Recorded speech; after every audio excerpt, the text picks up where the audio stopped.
아직도 자소서 아닌 자소설 쓰고 계십니까? 자기 PR 하려다 셀프 디스 하시지 않습니까? 당신의 자기소개서를 업그레이드 시켜드립니다. Doing Yourself DIY 자기소개서. 안녕하세요. 안녕하세요. 네, 이번 시간도 방송이자 인터넷 편집장이신 정영진 멘토님 모셨습니다. 안녕하세요. 네, 안녕하세요. 네, 안녕하세요.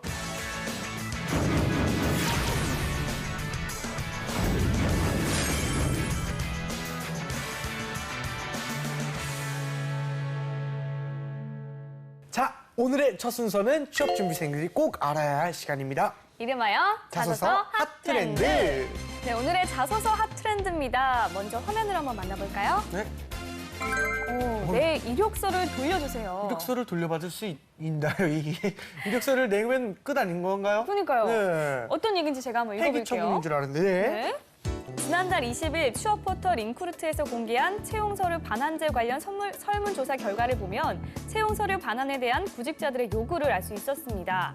설문조사에 따르면 채용서류 반환이 필요하다는 응답자는 71.8%에 달했고 그 이유로는 개인정보 보호 44.2%로 가장 높았고요.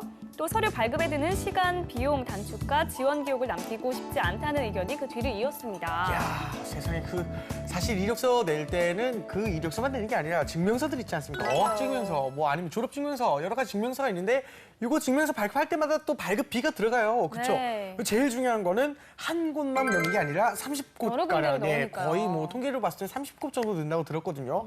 그럼 돈이 무진분장 드는 거죠. 그렇지 않습니까, 멘토님? 네, 그러니까 뭐 서류가 어떤 서류는 뭐 공짜로 발급받을 네네. 수 있는 것도 있습니다만 그렇죠. 게다가 뭐 몇백 원에서 몇천 원 하는 것도 있거든요. 네. 근데 예를 들어 한 3천 원씩만 계산해도 30군 되면 거의 한 10만 원 되는 돈인데 이거 구직하는 분들한테 그렇게 또 작은 돈이라고 볼 수가 맞아요. 없어요. 그렇죠. 이걸 내가 돌려받아서 다시 다른 곳에 제출할 수 있다고 한다면 훨씬 더 네네. 아마 좀 절약이 될 것 같고 맞습니다. 그리고 무엇보다도 아마 많은 분들이 얘기하신 거기도 합니다만 개인정보에 대한 요즘 관심들이 높은데 그렇죠. 과연 내 이력서가 어떻게 관리되고 있는지 모르거든요.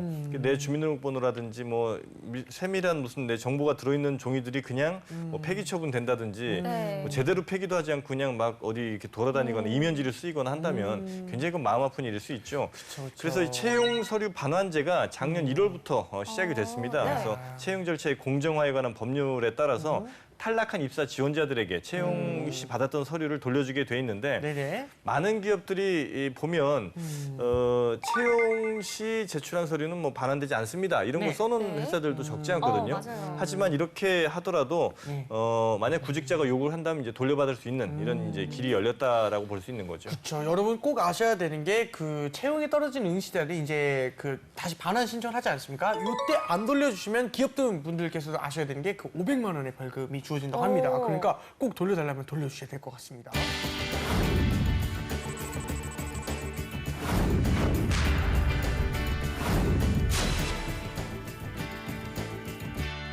그런데 반환 신청을 할 때 몇 가지 유의할 점이 있다고 합니다. 무엇이죠? 네, 제가 네네. 알려드릴게요. 알겠습니다. 내 이력서 어떻게 돌려받을 수 있을까? 우선 방문이나 우편 등 서면으로 채용 서류를 제출하지 않고 전자우편이나 채용 홈페이지 등 전자적 방법을 통해 지원한 경우에는 기업에서 이력서를 반환할 의무가 없고 공공기관의 경우 공무원 채용에는 해당이 되지 않습니다. 또한 기업은 채용 서류 반환 사실을 공지해야 하지만 반환 신청 기간은 채용 여부가 확정된 날 이후 14일에서 180일까지의 기간의 범위에서 정할 수 있으므로 채용 공고를 자세히 확인할 필요가 있습니다. 마지막으로 해당 법률이 2015년 1월 1일부터 시행되었지만 기업의 규모에 따라 채용 서류 반환제 시행일이 다른데요. 채용 서류 반환제가 전면 시행되기 전까지는 자신이 지원하는 회사의 규모를 파악한 뒤 서류 반환 신청을 할 필요가 있습니다. 그렇죠. 맞습니다. 전자우편이나 그 채용 홈페이지를 통해서 낸 서류는 돌려받을 수 없고요. 그다음에 공무원 채용에는 해당되지 않습니다. 그리고 기업의 규모에 따라서 시행일이 다르다는 점도 꼭 기억하셨으면 좋겠고요. 그리고 올해부터 100명에서 300명 규모의 그런 사업장에서도 역시나 돌려받을 수 있다고 합니다. 구직자가 반환 청구를 하지 않아도 기업은 개인정보보호법에 따라서 일정 기간이 지난 후에 채용 서류를 폐기해야 합니다. 야, 그렇군요. 일단 채용 서류 반환제로 취업 준비생들의 수고와 그런 비용을 많이 덜어준 것 같습니다. 네. 자, 그럼 이번에는 멘토의 특급 비법을 한번 알아볼까요? 네. 이름하여 멘토의 특급 처방전.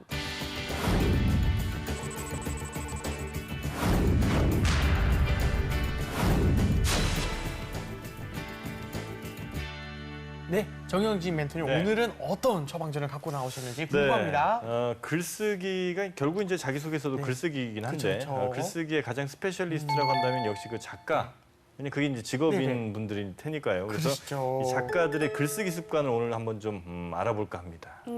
작가들의 글쓰기 습관이요? 네네. 오, 그게 자기소개서와 어떤 관련이 있는 걸까요? 그러니까 우리가 네. 유명 작가들, 뭐 대부분의 작가들이 그렇습니다만 네네. 자신들의 어떤 글쓰기 습관 같은 게 있죠. 있어요. 어투와. 그렇죠. 네. 그래서 이제 철저하게 자신의 룰에 따라서 글을 쓰는 작가들이 굉장히 많은데 음. 그런 작가들일수록 굉장히 어떤 뭐 큰 변동 없이 아주 네. 일정한 수준 이상의 글들을 보통 쓰거든요. 그래서 그런 습관들을 우리가 좀 잘 파악을 하고 참고를 한다면 아마 자기소개서라는 글을 쓸 때도 좀 도움이 되시지 않을까 이런 생각이 좀 들고요. 특히 이제 자기소개서를 우리가 쓸 때는 채용 공고나고 뭐 시간이 충분함에도 불구하고 쭉 미루다가 마지막에 쓰는 경우가 많거든요. 근데 그렇게 되면 오히려 좀 마이너스가 될 수 있다는 점도 우리가 좀 기억을 해야 될 것 같고 그래서 네. 유명 작가들이 어떻게 쓰는지를 보면 아마 이 자기소개서 쓸 때 훨씬 더 도움이 좀 되지 않을까 싶습니다. 알겠습니다. 그렇군요. 그러면 알겠습니다. 작가들의 글쓰기 습관 한번 알아볼까요? 네, 첫 번째 알려드릴 작가는요, 조디 피콜트라고 하는 그 마이 시스터즈 키퍼, 쌍둥이별이라는 그 책을 쓴 작가인데,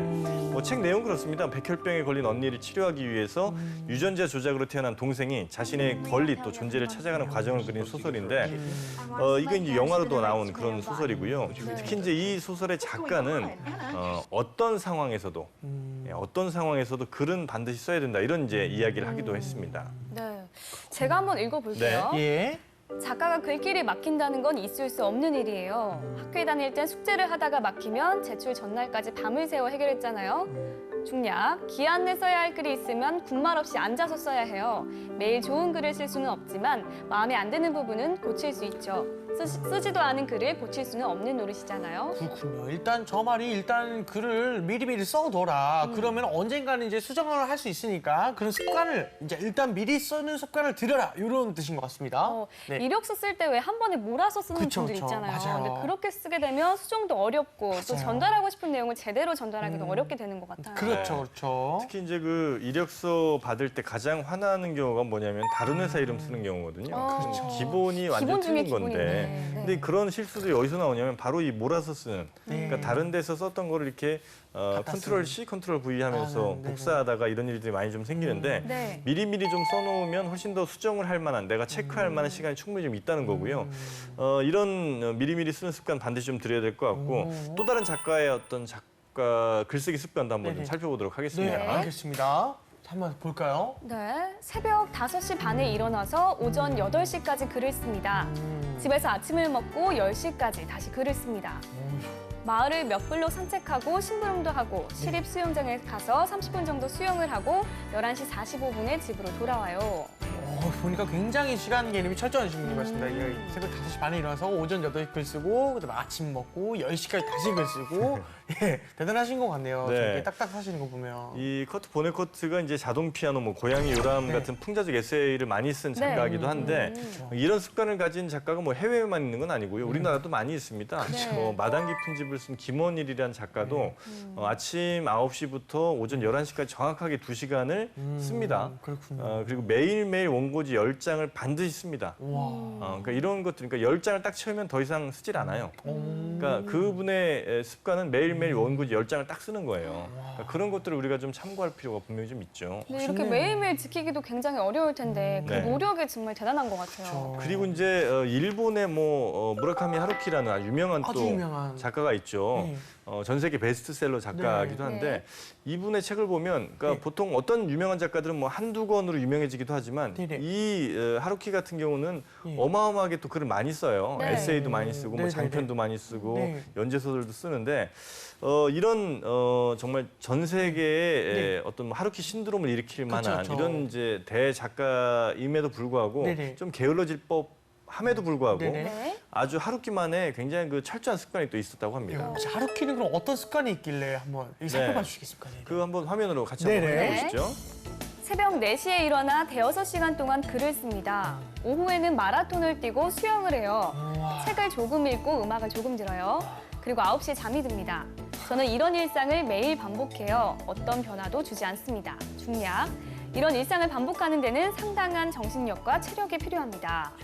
매일 새벽에 일어나서 글을 쓰고 그다음에 또 뛰고, 마라톤을 하고 그리고 수영을 수영을 하고 하고. 엄청나신 것 같습니다, 진짜. 네. 그만큼 이제 네. 철저한 뭐 완벽주의자다 이런 얘기를 좀 많이 하는데요. 네. 그러니까 글을 쓰는 일이 보통 일이 아니라는 거죠. 그러니까 네. 이건 단지 그냥 머리로만 쓰는 것이 아니라 맞아요. 온몸에 힘이 필요한 일이기 때문에 이런 그 아주 고된 운동을 하면서도 자신의 체력을 끊임없이 유지하기 위해서 네네네. 이런 엄청난 노력을 좀 한다는 건데 그래서 뭐 글 쓸 때 필요한 정신력이나 집중력, 체력 같은 것을 이런 운동, 뭐 마라톤이나 수영을 통해서 많이 좀 키웠다는 거고요. 그 전 작가도 역시 마찬가지로 뭐 글쓰기 하면서 계속 운동과 이제 뭐 수영 같은 걸 많이 했다고 하죠. 그러니까 글쎄 뭐 한 3분 정도 저희가 소개를 네, 해드렸는데 맞습니다. 네. 네. 이 작가들의 공통점이 이제 대충 이제 감이 네. 좀 오시죠? 옵니다. 그러니까 네. 꾸준히 네. 글을 쓰신다는 것 그 같아요. 규칙적으로 네. 네. 네, 뭐든지 그렇죠. 반복적으로. 그러니까 운동은 어떻게 보면 글쓰기 위한 보조인 거죠. 그러니까 이 운동을 하면서 내 체력을 잘 만들어서 꾸준히 글을 쓰게 만드는 그렇죠. 이런 것인데 그러니까 우리 취업준비생 분들도 뭐 이 정도까지 노력을 하실 수는 없겠습니다만 그렇죠, 그렇죠. 항상 체력 같은 것도 건강하게 유지하는 게 굉장히 중요하고요. 나중에 면접 볼 때도 그런 거 다 드러나거든요. 그리고 항상 하루에 뭐 1시간이라도 그러니까 취업할 때까지만이라도 글을 쓰는 습관, 특히 이제 자기소개서를 쓰는 습관 같은 걸 좀 들여본다면 아마도 나중에 좀 급박하게 써야 될 일이 올 네네네. 때도 좀 네. 막힘없이 그렇죠. 써내려가는데 굉장히 좀 도움이 되지 않을까 싶습니다. 맞습니다. 이 대부분의 분들이 그 체력을 굉장히 중시하면서 그 규칙적으로 운동을 하지 않습니까? 네. 이 시청자분들께 한 말씀 드리고 싶은 게 있는데 그 예를 들면은 창작과 체력의 관계가 무엇이냐면은 일단은 창작할 때 뇌 운동 하지 않습니까? 네. 그 창작을 많이 하다 보면 지쳐요. 그게 뇌가 지치는 게 아니라 몸이 지치는 겁니다. 그러니까 몸이 지쳐서 뇌가 활동이 잠깐 좀 느려지는 건데 물론 뇌도 지치기도 해요. 근데 제일 중요한 건 체력이 있어야지 뇌도 그만큼 더 오래 쓸 수 있다는 것. 네. 그거 한번 기억하시면 좋을 것 같습니다. 네, 알겠습니다. 그리고요, 또 일단 또 한번 궁금한 게 또 있는데 네. 정영진 편집장님께서는 혹시 이런 특별한 이런 습관이 조금 있으실까요? 궁금해요. 아니, 뭐 이런 특별한 습관은 사실은 이제 없는데 아, 뭐 이만큼 네네. 뭐 글을 쓰는 사람은 아니기 때문에 뭐 그러시- 그게 전문적으로 그런가요? 이렇게 뭐 소설을 쓰는 사람은 아니라 다만 이제 저도 계속해서 뭔가 이렇게 좀 만들어내야 되는 사람이기도 해서 네. 잠을 저는 푹 자는 편입니다. 예, 잠잘 시간이 좀 많이 부족한 네. 면이 없지 않아 있지만 그래도 가능한 하여튼 밤 시간 한 12시에서 한 5시 사이는 네. 가능한 뭐 자려고. 술 약속 같은 것도 있더라도 애지간하면 피하고 그래서 잠을 좀 자는 것을 습관을 좀 들이고 있습니다. 되게 철저한 자기 관리. 많이 노실 것 같은데 되게 많이 술도 네. 좋아하시고 친구들 네. 만나는 거 되게 좋아하실 것 같아요. 1년에 한 3-4번 먹습니다. 그만큼 정말요? 바쁘신 거죠. 네. 야, 대단합니다. 역시 바쁘고 성공하신 분들은 이렇게 사시는 것 같습니다. 대단하시네요. 네네. 네, 그리고 꾸준히 글을 쓰는 작가들처럼 자기소개서를 쓰는 우리도 이런 마음가짐으로 좀 글을 써야 하지 않을까 싶습니다. 맞습니다. 이번에는 이제 인터넷 뉴스 편집장 정영진 멘토님께서 직접 알려주시는 필살기입니다. 뉴스 헤드라인을 통해서 이제 톡톡 튀는 글쓰기 비결을 이제 알아볼 건데요. 또 오늘 준비한 그 톡톡 튀는 헤드라인 뉴스는 어떤 것이죠? 그러니까 뉴스 헤드라인이라는 게 결국 이제 기자들이 가장 심혈을 기울이는 부분 중에 하나인데 나의 기사가 다른 사람에게 읽히기 위해서 가장 처음 통과해야 되는 관문 같은 거죠. 네. 헤드라인이 잘 재밌게 잘 써진다면 아마 그 기사 제목을 보고 사람들이 좀 올 테고 그렇지 않으면 아예 아무리 좋은 기사라도 선택받지 못할 가능성이 좀 있으니까. 네. 자, 그래서 오늘 제가 준비한 헤드라인 바로 이건데 함께 보시죠. 어떤 겁니까? 세계를 든 장미란 연필 들래요. 네. 장미란 선수 뭐 아시죠? 네. 역도의 정말 세계 최고 선수인데 로즈란. 그렇습니다. 네네. 세계 재패를 하고 나서 네. 이제 학업에 좀 충실하겠다 이런 이제 내용의 기사예요. 근데 여기에 제목이 세계를 든 장미란 이제 연필 들래요 이렇게 하는 거죠. 그렇죠. 그러니까 세계를 들었던 그 엄청난 모습과 네. 함께 굉장히 대비되는 모습. 맞아요. 네. 너무 센스 있는 제목인 뭐 것 같아요. 세계를 역도로 제패한 장미란 선수가 네. 가벼운 연필을 든다고 하니까 네, 클릭을 안 할 역설적이- 수가 없을 것 같아요. 맞아요. 되게 역설적이에요. 그렇죠. 네네. 그런 이제 어떤 대비 효과, 대조 효과를 주는 것이 글쓰기에도 굉장히 뭐 그림 같은 것도 이렇게 대비가 확 되면 일단 눈은 가잖아요. 좋은 그쵸. 그림인지 네. 나쁜 그림인지 맞습니다. 몰라도. 네. 네네. 근데 글 같은 경우도 이렇게 대비가 확 되는 경우에는 굉장히 사람들의 이목을 끌기가 좋다는 거 기억을 꼭 하셔야 되겠고요. 또 하나 의료보험 대수술, 그렇죠. 메스든 오바마. 오. 이것도 약간 좀 비슷한데 네. 의료보험에 매스를 든다는 거는 그쵸. 그렇죠. 보통 이제 우리가 관용적 표현이긴 하지 메스를 네네. 든다. 근데 네. 이게 의료보험이라는 테마와 이제 어울리면 더욱더 시너지가 날 수 있는 그렇죠. 것이요. 네. 예, 왜냐하면 이제 의료보험이 결국 이제 의료 행위와 관련이 돼 있을 테니까 여기에 이제 메스를 댄다. 그래서 어떤 뭐 오바마 미국 대통령의 어떤 의료보험 개혁에 대한 의지가 이제 잘 드러나 있기도 하고 또 제목 자체가 굉장히 좀 재밌게 뽑았던 네. 이런 이제 헤드라인이라 제가 한번 좀 선정을 해봤습니다. 아, 그렇군요. 알겠습니다. 이번에 실전 연습을 통해서 한번 자기소개서를 더욱 잘 쓰는 법 알아볼게요. 네. 네.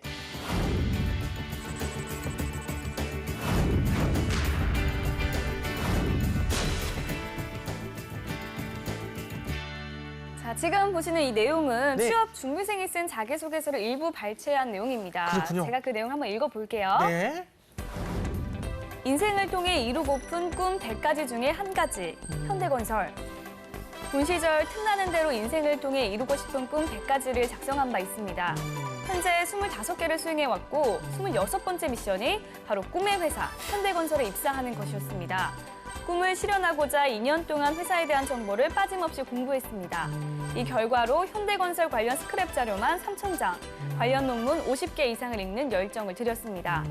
현대건설인이 되기 위해 경험과 실력을 쌓고자 밤낮으로 노력했습니다.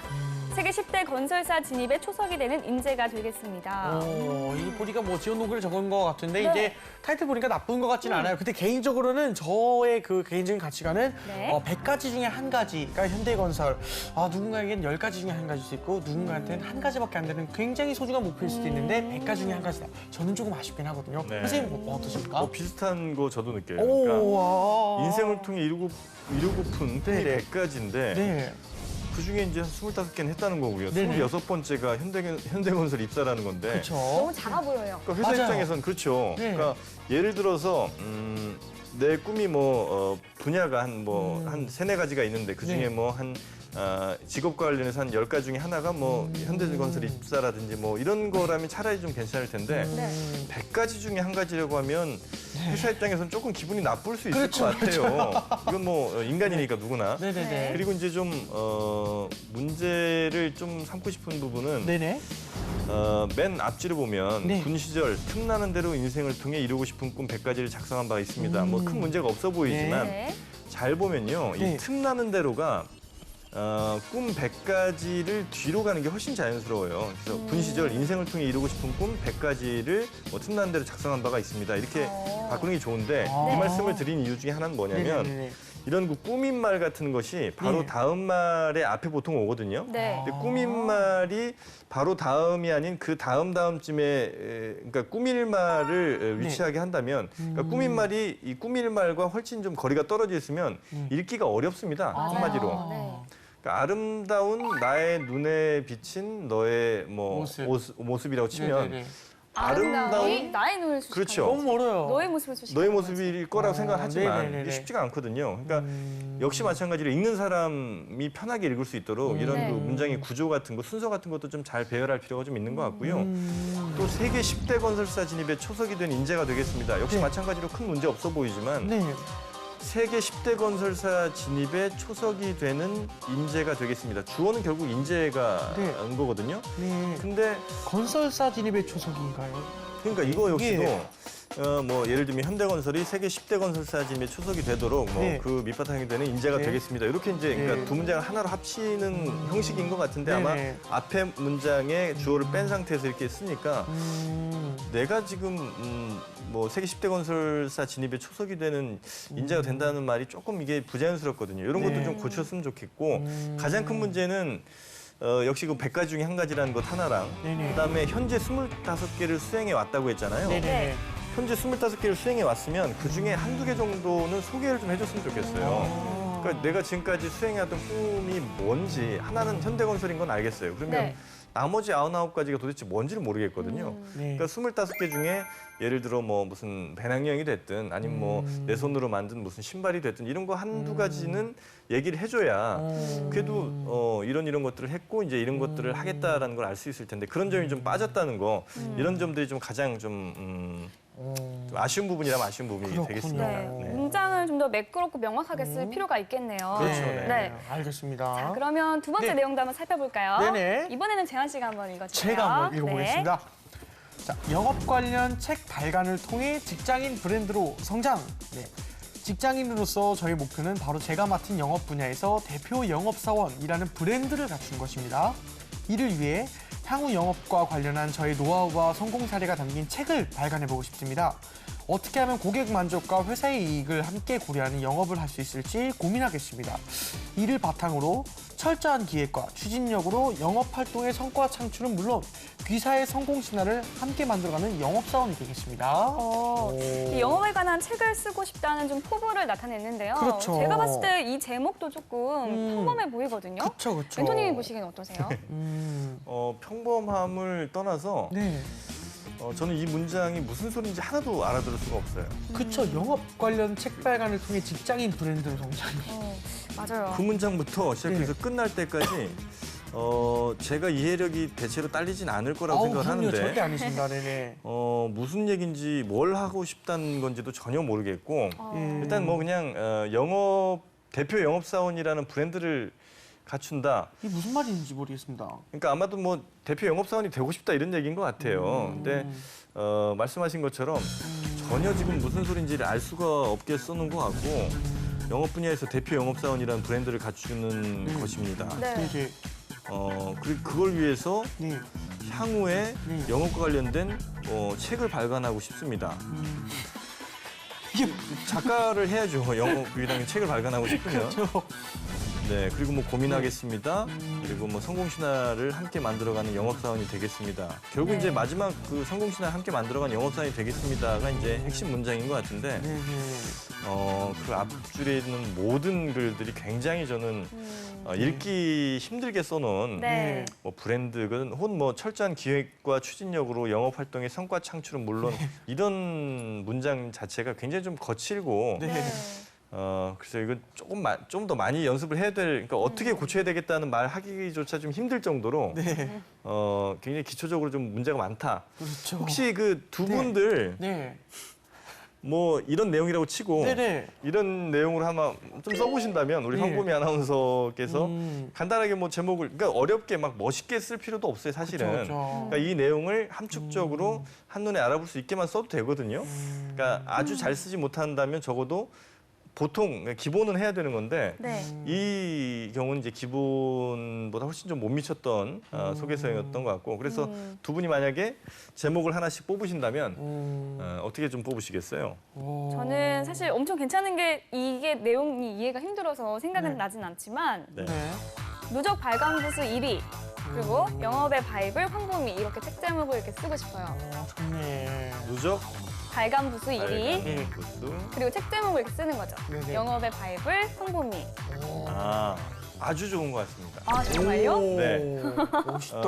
감사합니다. 영업의 바이블 물론 이제 표현 자체가 뭐 네. 엄청나게 신선하다 이렇게 말씀드릴 수는 없지만 네. 어떤 거에 뭐 바이블 이런 건 이제 굉장히 요즘 많이 쓰는 표현이기 때문에 네, 네. 하지만 영업의 바이블 황보미 그리고 이 책이 이제 누적 발간 부수가 1위가 된다는 것을 이렇게 이 글이 물론 이제 뒤에를 잘 써야 되겠지만 대충 네. 이런 내용이라고 친다면 네. 충분히 내 책을 이렇게 잘 홍보할 수 있고 그다음에 네. 영업에 있어서 내가 뛰어난 능력을 발휘할 수 있다. 네네. 이런 내용이라면 저는 이 제목이 굉장히 좋은 것 같아요. 네. 감사합니다. 약간 패기를 담고 싶었어요. 네네네네. 누적 발간 부수 1위를 하겠다는. 대단하네요. 그렇죠. 그리고 이제 숫자를 잘 활용하는 것도 굉장히 좋습니다. 그러니까 방금 이제 뭐 1위라고 하셨지만 예를 들어 우리나라에 이제 숫자를 이용한 마케팅이 성공한 경우가 굉장히 많거든요. 뭐 2%, 2% 네네네. 옛날에 그 뭐 음료도 있었고 뭐 5% 혹은 뭐 그러니까 숫자를 잘 활용하면 굉장히 사람들이 혹하기도 쉽고 네. 이해가 빨리 됩니다. 네, 그래서 거의 다 됐다라는 말보다는 98% 이뤘다라는 말이 훨씬 더 잘 와닿거든요. 그러니까 네. 그렇게 숫자를 잘 활용하는 것도 좋은 방법이라 저는 누적 발간 부수 1위 뭐 이런 것도 굉장히 좋은 방법인 것 같아요. 그렇구나. 오늘은 네네. 누적 발간 부수 1위 영업의 바이블 황보미로 이 제목을 하는 게 훨씬 좋은 것 같습니다. 감사합니다. 근데 멘토님의 그 타이틀이 사실 저는 궁금하거든요. 아니에요. 제 거보다 훨씬 좋아요. 아, 그래요? 네, 그래서 오늘은 이걸로 가겠습니다. 누적 영광입니다. 발간 부수 1위 그렇군요. 영업의 바이블 황보미. 오늘은 보미 씨에게 한 수 배웠습니다. 네. 여러분들 예, DIY 멋지네요. 자기소개서를 보면 네. 이렇게 다 하실 수 있습니다. 그랬으면 좋겠네요. 저는 근데 왜 안 되죠? 할 수 있어요. 멋있네요. 예, 알겠습니다. 네. 오늘 이렇게 정영진 멘토님과 함께 자기소개서를 분석해 봤는데요. 이제 상반기 공채 시즌이 지나고 후반기 공채를 준비하는 분들이 계십니다. 네. 오늘 배운 내용 참고해서 꼭 자기소개서 써보는 연습 해보셨으면 좋겠습니다. 알겠습니다. 정영진 멘토님 오늘 나와주셔서 너무너무 감사합니다. 네, 감사합니다. 고맙습니다. 네. 고맙습니다. 네, 오늘 준비한 소식은 여기까지입니다. 대한민국의 모든 취준생이 취업 전쟁에서 살아남는 그날까지 취업을 부탁해는 계속됩니다. 취업을 부탁해. 수고하셨습니다. 감사합니다.